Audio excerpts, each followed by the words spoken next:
Westfield. Shiny Entertainment holds a special place in the hearts of many a player. Founded by Northern Irishman David Perry in 1993, the studio, named after R.E.M's song Shiny Happy People, was from its inception focused on making super polished games. You might call them shiny games. But it wasn't just those video games the company was looking at. From day one, there was also a focus on what the cool kids call transmedia: toys, comics, cartoons, and more. What this resulted in was a studio that was always considering things in a broader scope than its contemporaries. A studio looking to create characterful characters, resonating experiences that were resonant, games that went beyond gaming. Shiny was a unique developer in that respect, and it deserves to be remembered for what it attempted. Of course, Shiny was a studio that burned brightly, and not for long. The ambition to be more than just a video game developer looked initially like it might have been a stroke of genius. In some ways it still looks like that even to this day, and with all the benefits of hindsight. But it didn't take long before the cracks started to show. The power of ambition and hype alone weren't enough to keep the momentum up, and the sheen began to fade before it all cracked, flaked, and died a death. But that's skipping to the end. We should start, as most good things do, at the beginning, with Shiny Entertainment being thoroughly groovy.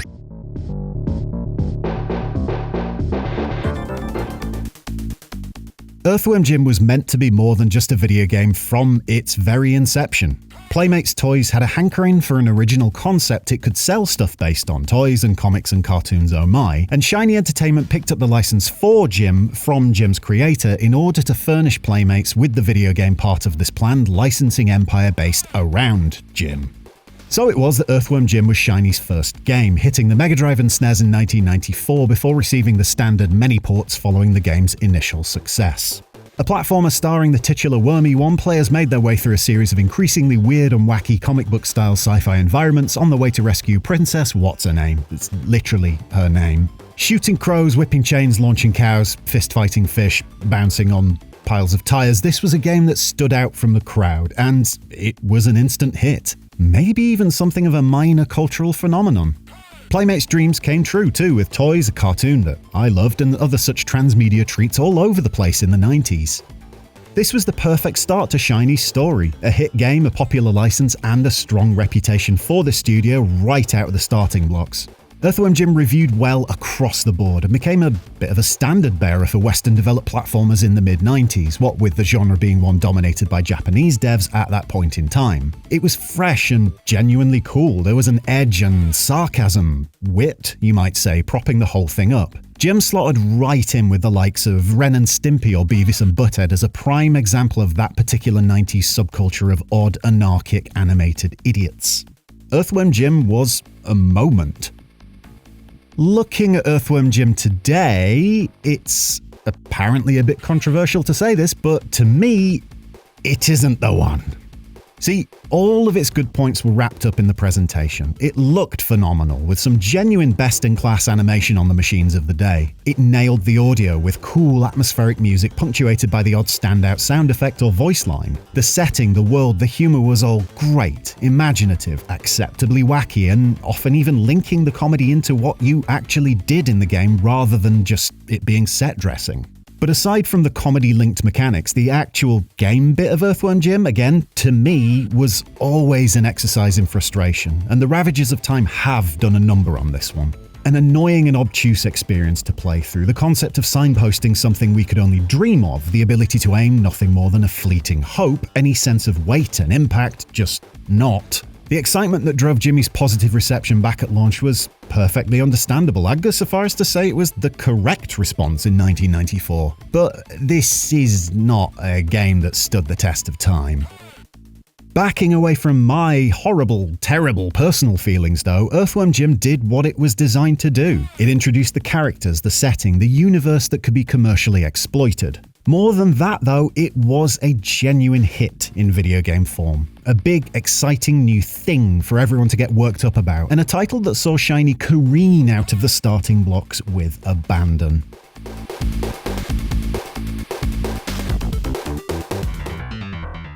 When your studio was created to create a licensable set of characters and what have you, and it does exactly that with your first game, well, you do it again, don't you? You continue on that path, and that's exactly what happened with 1995's Earthworm Jim 2. A polished sequel a year in the making, again on Mega Drive and SNES, with ports following, including the then new-gen consoles, the PlayStation and Saturn. It was pretty much a follow-up by the numbers. Start out with more of the same, polish up what you can, then add on top of it a bunch of new newness to keep the fans happy. A stairlift level where you avoid falling grannies, navigating as a blind salamander, the sudden isometric shooter level. There was a lot more of that wackadoo added onto the original game's wackiness, and Earthworm Jim 2 certainly didn't feel like it was half-baked in any way when it came to the presentation, the sense of character, the general style of the thing. It was, again, well received by the games media of the day on its home 16-bit consoles, with the general consensus being this was prime Jim, honing the original's rough edges and presenting the ultimate annelid package, even if it was more of the same in the most part. The 32-bit ports, though, did come under a lot more scrutiny and, I would argue, provided a more realistic take on the quality of the game proper. Freed from the shackles imposed by the awe of Shiny's presentation as EJ-DOS was on the more powerful consoles, where people expected a bit more than just good animation and wackerific humour, we did see some more critical contemporaneous takes on the game. All the same, and as before, Earthworm Jim 2 was a big hit. From a public perspective, maybe not quite as revolutionary as the first, not quite as much of a thing for people to get excited about, and likely a victim of time and the jump to the new gen of 3D gaming that was fully underway in 1995. This did end up being the last time we'd see a Squirmy James title with his original creative team behind the scenes. Despite my personal anti-worm prejudice, Jim didn't deserve to die. But the market had moved on and Shiny needed to move in lockstep. There's a world in which the developer went straight onto an Earthworm Jim 3 in 1996, again on Mega Drive and SNES, again a straightforward do-over sequel, and again with somewhat diminishing returns. Not in this world, of course. In this world, and sometime before Earthworm Jim 2 launched, the announcement was made that David Perry had sold Shiny to Interplay Productions. Perry didn't believe his team had the chops to make the leap from 2D to 3D gaming, an all-important step in the mid-90s, so had opted to hunker down with a new owner that could, in theory, help with this transition. About half the people from the studio upped sticks and left at this point, while those who remained existed under a shiny new policy at Shiny: no more sequels. 3 spoilers. 1, that no more sequels thing sort of held up. 2, Perry ultimately described the decision to sell as the biggest mistake I've made in my career. And 3, Perry was completely wrong about his team not being ready to pivot to 3D.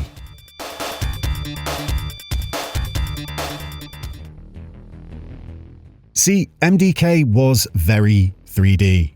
One of the most 3Ds of the things. Not only that, it was also one of the, okay, I won't say best, but one of the really goodest of things. And even if it wasn't the absolute best, it was still a riot to play and proved quickly and easily that Shiny was indeed more than ready to enter the realm of 3D gaming. More so than plenty of the studio's contemporaries who were left in the dust by MDK's sheer chops across multiple facets of the game. Before that though, the name. MDK matched the initials of 3 of the game's main characters, Max, Dr. Fluke Hawkins, and Kurt Hectic. So, that was what it stood for. Or was it Murder, Death, Kill?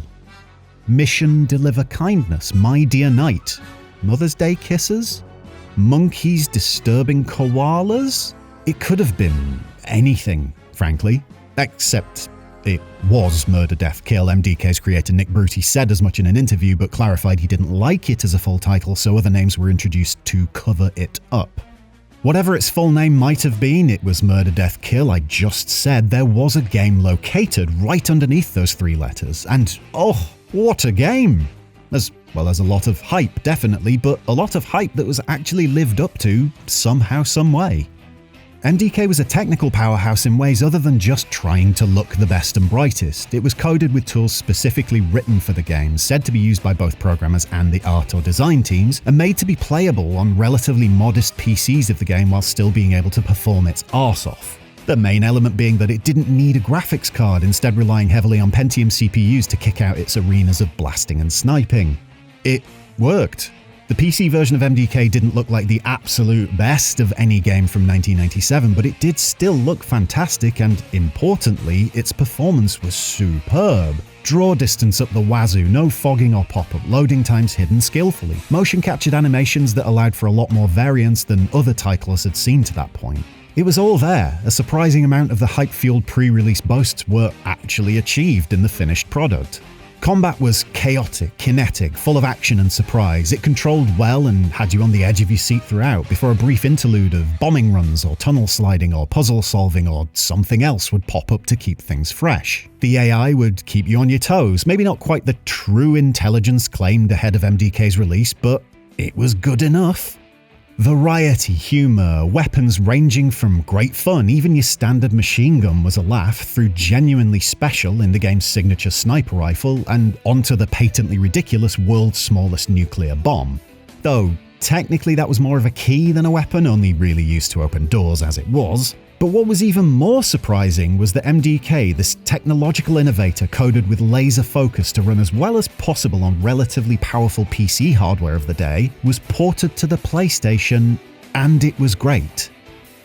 Alright, obviously compromised in many ways, not least of which the looks, which suffered compared to the PC original, but the game was so very surprising in how well it held up on Sony's minnow of a console, in how well it played, and in how well this then still fresh 3D shooter genre could make its home on a console that, at the time, wasn't really seen as the best place for PC ports.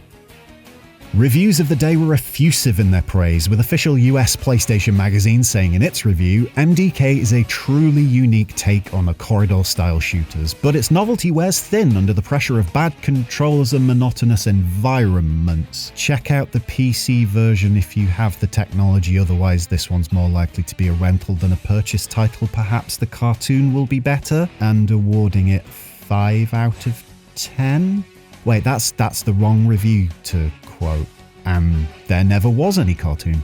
Try this one. Play magazine in the UK, 90% for the PS1 port. Developer Shiny Entertainment must be commended on the sheer number of gameplay styles within MDK. At its heart, this game is a vicious 3D shoot-'em-up, but at the start of each of the 8 enormous worlds, you freefall to Earth collecting as many pickups as possible while avoiding deadly homing missiles and radar tracking beams. A totally new game style.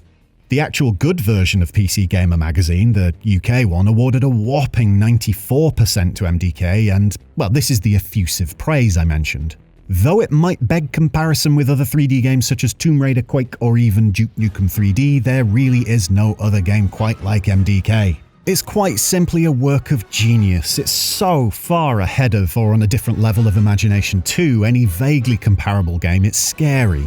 To cram in this number of complementary playing styles and techniques is an amazing achievement in itself. To slide them as seamlessly into the game world is even better. Then, by adding the special touches Shiny have, made it the most revolutionary 3D game ever. A breathtaking evolution in PC games.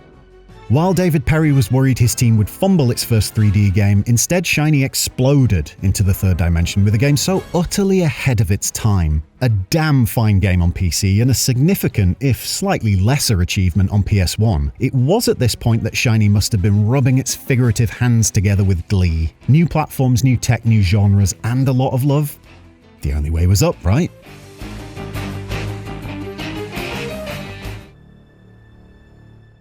MDK was a success, but before that it was Earthworm Jim that had worked, so why not try and catch that particular strain of lightning in a bottle all over again? That's how I see Wild 9, an attempt to be Earthworm Jim again, not just in its overall style of play, but in its cast of wild and wacky characters, and in its desire to be a big thing that people liked. Wild 9 was not a big thing that people liked. In no way is that to say Wild 9 was a bad game, mind. It's pretty good. Not great. In some ways better than Jim's adventures. It just didn't ride the wave of the zeitgeist, or whatever metaphor it is I'm going for here. A pretty straightforward platformer at heart, Wild 9 relied on its setting and atmosphere, its emphasis on action rather than pixel-perfect jumperoos, and, torture. Yeah, torture. The enemies you battled could be grabbed by a wibbly-wobbly weapon thing and bashed about the place, or smushed into spikes, or lobbed into fans, or... well, not waterboarded at least, but you weren't really nice to them, put it that way. Like I said, Wild 9 was a pretty good game, not as special as it so obviously wanted to be, held back by its basic core mechanics being very much a standard platformer, a control scheme that took more than a minute to get up to speed on, and plenty of rubbish mini-mission race things that definitely made some people want to burn their PlayStation to the ground. By Shiny's own admission, players were much more willing to forgive the little quirks, idiosyncrasies and failures of something like MDK as it was a newer type of game. Wild 9 was a platformer, and the bar was already set. The game simply didn't meet the expectations people had. So the imagination was there, the effort was there, the money was there. $4 million dues for marketing alone, according to sources. Wikipedia. This was meant to be a thing, as Didier Malenfant explained on Game Developer about 10 million years ago. Because Shiny had luck with licensing its properties in the past, we created a game bible that contained the character profiles as well as multiple sketches of all the characters in the game. This document was then used to show production studios and other interested parties the game universe from which TV shows or toy lines could eventually draw. Wild 9 wasn't just the game, it was the world, the lore, the license. But it just didn't come together, it didn't catch on, and ultimately Wild 9 was cast into the pit of forgotten also-rans. A shame? Yeah, I guess, but what can you do?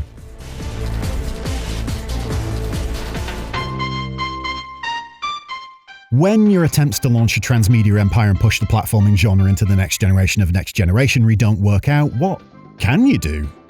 Well, obviously you pivot to an accurate simulation of remote control helicoptering because of course you do. It was a surprise for this to be coming from Shiny, but at the same time it did make some sense, as David Perry explained to Next Generation magazine.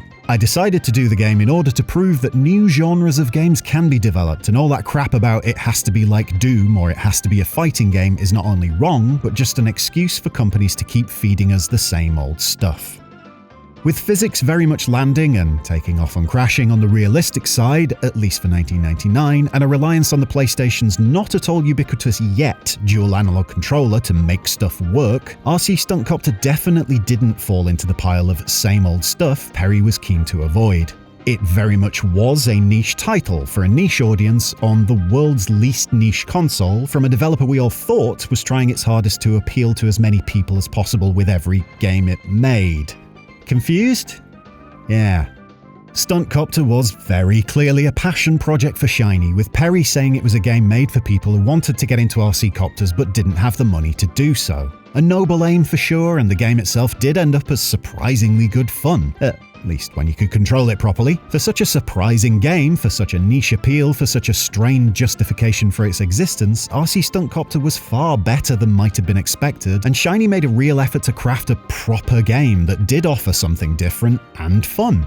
Still, something being far better than might have been expected doesn't necessarily mean it was great. I can't say if the physics were 100% realistic, I've never encountered a physic in my life after all, but I trust the maths behind the scenes, as Shiny hired a mathematician specifically to work on the, I don't know, angles? Is that what physicicians do? What I can say is the game didn't hold back in punishing you for tilting one thumb half a millimeter too far in one direction. The short and snappy challenge-based nature of the game was great, and the overall feel, to me at least, was that RC Stuntcopter just predated a million indie games travelling a similar path of endless attempts and failures and retries of tough, exacting challenges. Like Stuntman, which I made a similar comparison about in my video on that there game. But RC Stuntcopter's often ludicrous difficulty and the incredibly niche appeal of the game meant it could never really be anything other than an idiosyncratic side attraction for Shiny. And it would end up being the first of a trilogy of titles from the studio that just seemed to be done for the hell of it, rather than ones made specifically to take over the world. RC Stuntcopter was part 1, and it did not sell well.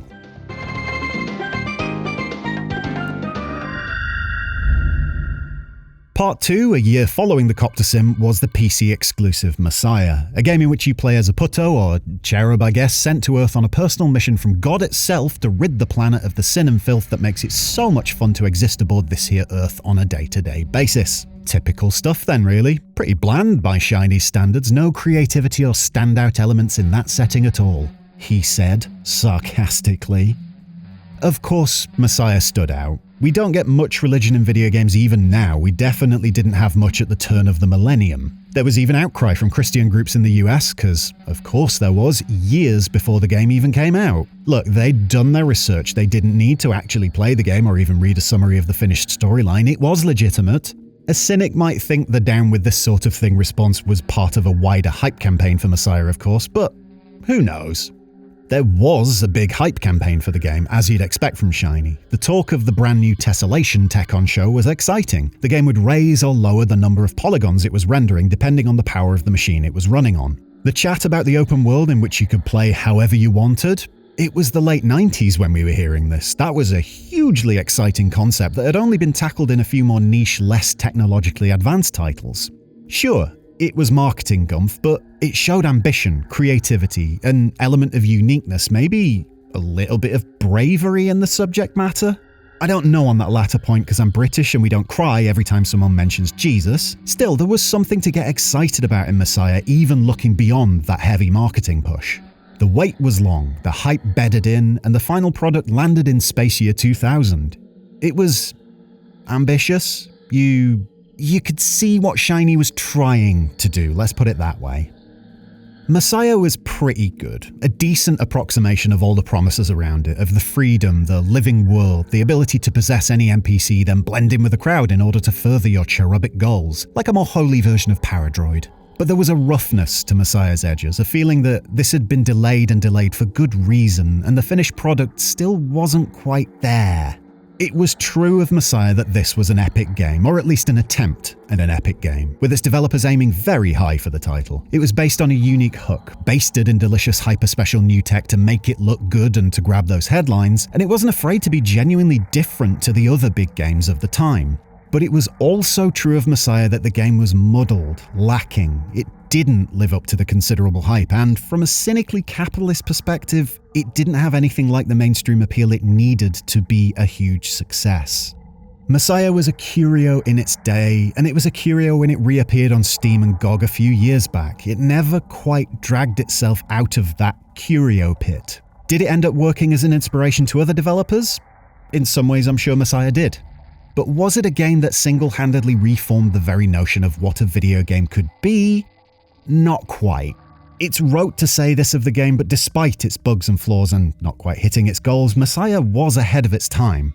Second time I've said that in this video, but it bears repeating here just because of how true a statement it is. Just as with MDK, Messiah had plenty of reviews at the time praising it for being different, unique, or for inventing a new style of play. People saw what it was trying to do, what it was trying to offer, and ultimately it was the failure to reach its goals, the fact that Messiah was usually only trying to do what it had promised to achieve pre-release, that played a part in the game never really catching on and breaking through to the mainstream. Well, that and the myriad bugs that made it unstable as a seesaw during an earthquake on a floor made of jelly. Yes, friends, Messiah was part 2 of the trilogy, and it did not sell well.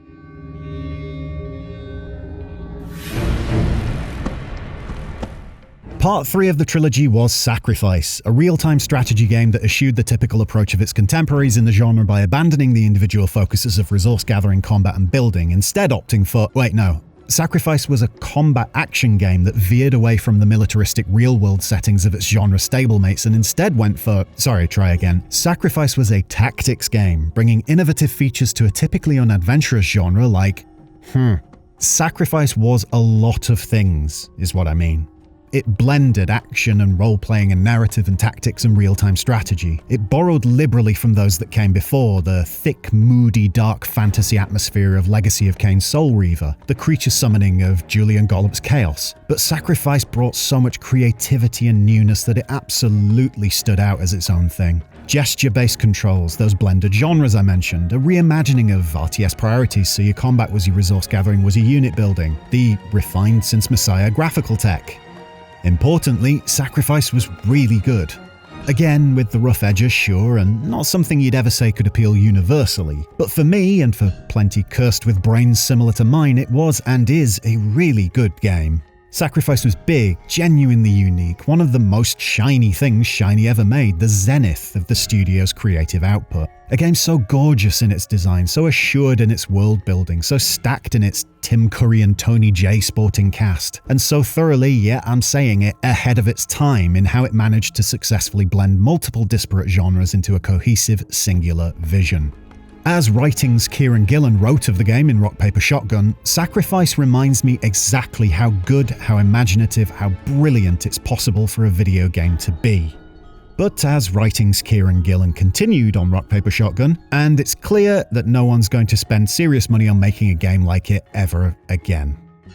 Sacrifice was for a long time completely forgotten, as happens with games that were and are so thoroughly great. It's had a minor renaissance in more recent years, but there's always been at least one toe in the waters of Forgotten Gem Island. There's a desire to love the game and an urging from those who know it for a sequel or spiritual follow-up to get made. But ultimately, Sacrifice was part 3 of Shiny's late 90s, early noughties trilogy, and it did not sell well.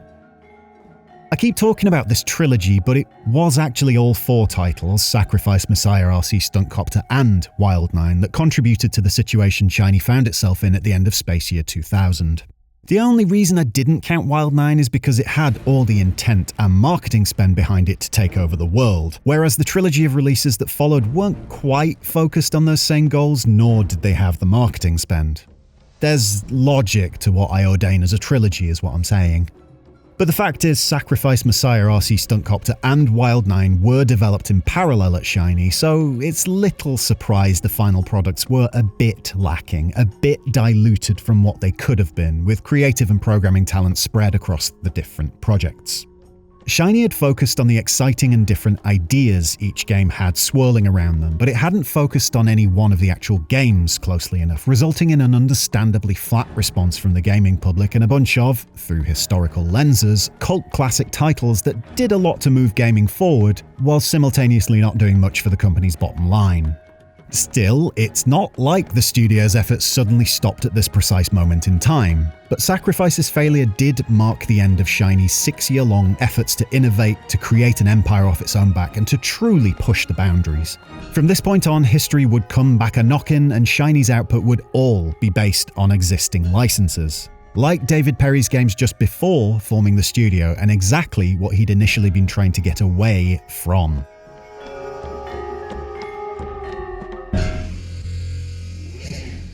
Enter the Matrix might have been based on an existing license, but it was by no means a standard movie game. Okay, slight correction there. The actual bits that you played as the person holding the controller, yeah, they were pretty standard fare for the film tie-in world. Third-person action, exploration, navigation, shooting, the odd bit of very Matrixy brawling, pretty much what you would predict would be in a game based on the Matrix the minute you heard it was coming. Enter the Matrix as a game wasn't great. It was stiff, imprecise, full of ideas that needed a lot more time in the oven to feel anything other than, oven metaphor, underbaked.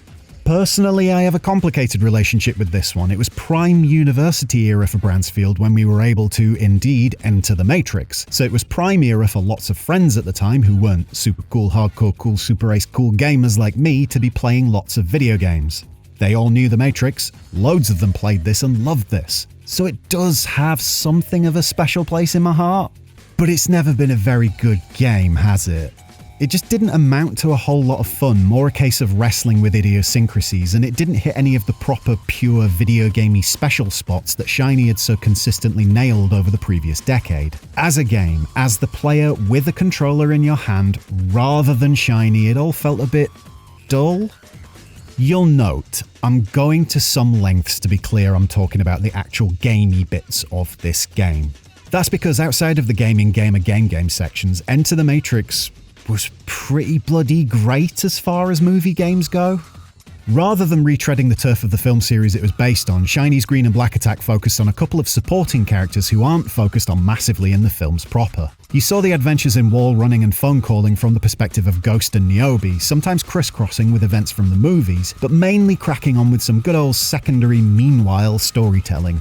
And all of this was made possible thanks to the fact the Wachowskis, well, just wrote the story and filmed it all on the sets of the proper movies while they were being made, with the express intent of slicing it off from the main pie and ladling it all over a delicious game souffle. And no, that food metaphor's lost on me. I'm saying they made stuff for the game, properly filmed with the proper actors and all that proper stuff. Was this side content great? No. But that's not the point. It was different, it was ambitious, and it showed real respect for the video game adaptation of a movie franchise in a way few other filmmakers had before, if any. Enter the Matrix was a mediocre game wrapped in a bold attempt to make a licensed tie-in matter that bit more than it usually would, so it has to get massive kudos there. It's just a shame it was a mediocre experience, and it didn't really show off the uniqueness and hard work Shiny had been putting into its games for the years prior, and that, while impressive in its use of the license, it was indeed merely a licensed tie-in. At the time, there was excitement to see Shiny working on a Matrix game, but in hindsight, I can't help but feel it was a wee bit telling of where the studio's story was heading. Where do I mention the side note about Shiny working on the fighting sections for the utterly appalling Terminator 3 game? Here? Sure, okay. Shiny worked on the fighting sections for the utterly appalling Terminator 3 game around this point in time too, implementing Enter the Matrix's brawling mechanics into the, again, utterly appalling Arnie time-travelling robo tie-in. Look, we've all got to pay the bills. Anyway, Enter the Matrix, as I keep on bloody well mentioning, wasn't a brilliant game, but it still sold about 5 million and paved the way for Shiny to keep on trucking with its Matrixy output. So keep on trucking it would, with some tweaks to the approach at least.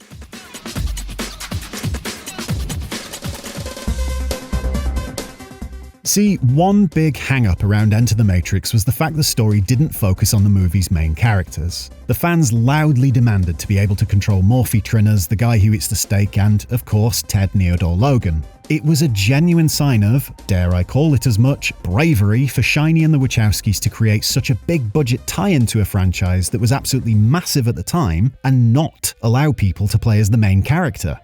It was a smart decision, it fit the meta-narrative of the Matrix series, and it showed developers they didn't always have to bow down to the bleating of fandom.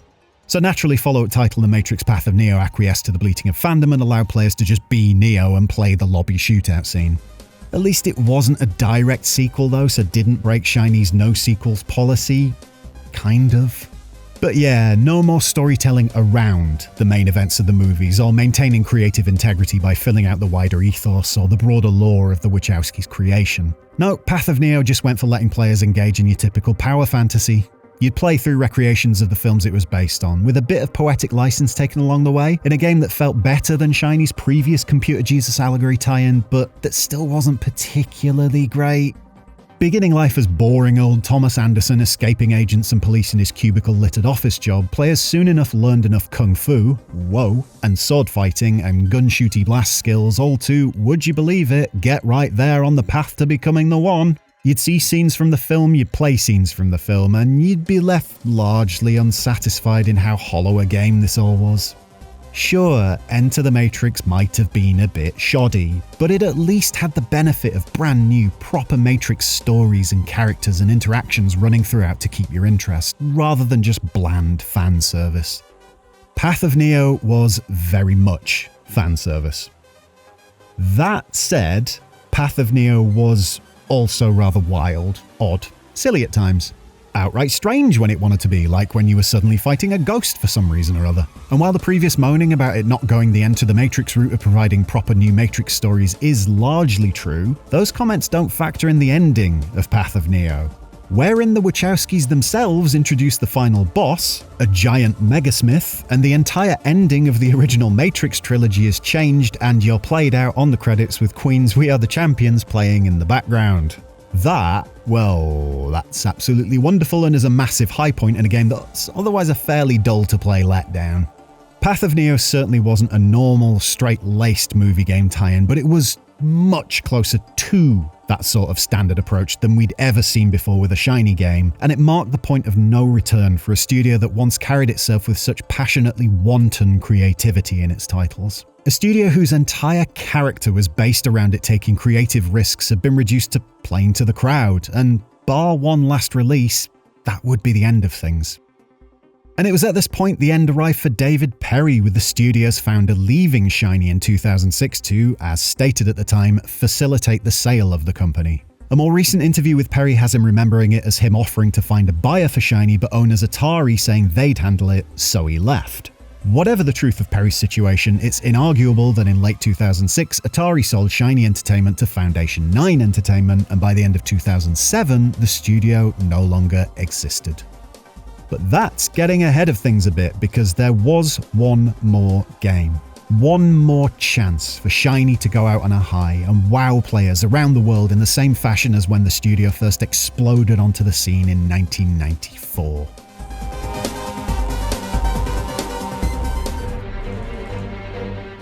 Shiny did not take that chance. Rushed, mediocre at best, aimed squarely at the kids but confusingly also aimed at die-hard fans of the novels, and with absolutely none of Shiny's hallmarks about the whole thing, The Golden Compass was a sad entry to a studio's catalogue full of games that had wowed us so much with their bold, creative approach to design, to their characters, and to their sheer zaniness, and I mean the word in a non-sarcastic way. So naturally, The Golden Compass sold over 2 million copies. Unlike the two prior Matrices though, this was a movie game in the worst of traditions. A haphazard mishmash of in-game mechanics, platforming, stealth, puzzle solving, being a polar bear, none of which felt particularly well made or even finished. I struggle to tar it as a lazy cash-in, but it's hard to get past the feeling that this was a game made with milking cash from a gullible audience in mind. It was disjointed, made no sense if you hadn't read Philip Pullman's original books, especially as the game came out before the Golden Compass film it was tying in with, and just didn't offer anything approaching fun in its chore-laden, poorly designed mix of smashing stuff as Yorick Bjornsson and deceiving people in conversations as Lyra by playing weird games and then just having regular conversations with them. No idea. The world of The Golden Compass was incredibly creative, full of rich characters and an intriguing mix of themes touching on the British class system, our unity with the natural world, the role of organised religion in society, and witches fighting airships. Exactly what you would expect from Shiny. But this wasn't Shiny's world, it was Pullman's. Nothing about the Golden Compass game was very shiny at all. And despite the game's millions of sales, any remaining fans of the studio must have at this point given up all hope. And as it turns out, they were right to.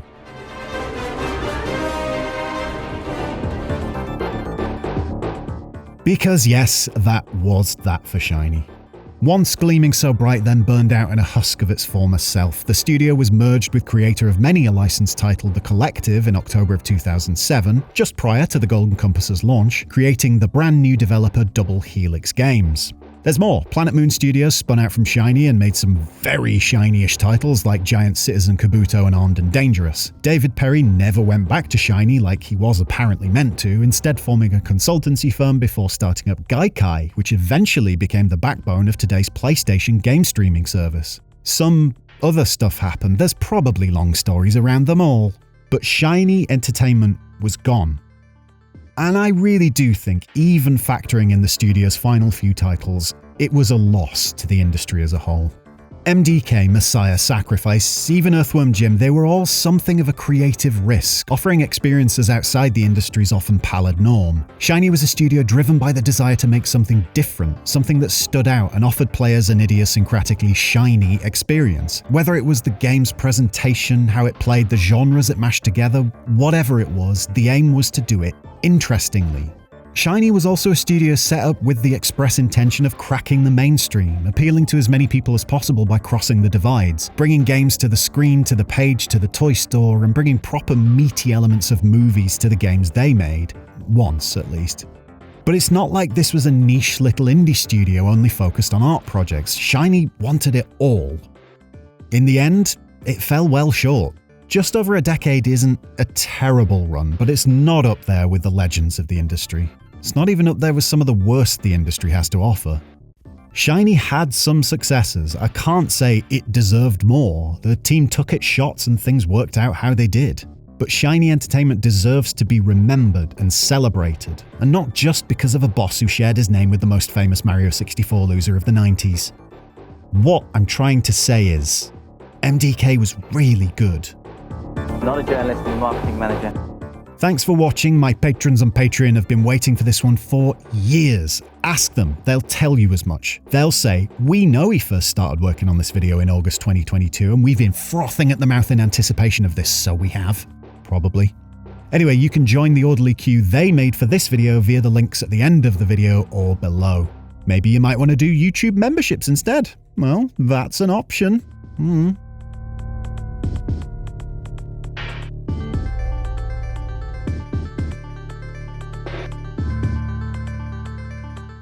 I'm off to see if it's possible to literally separate the art from the artist specifically thinking about Earthworm Jim, and probably by using some kind of cutting laser. Bye!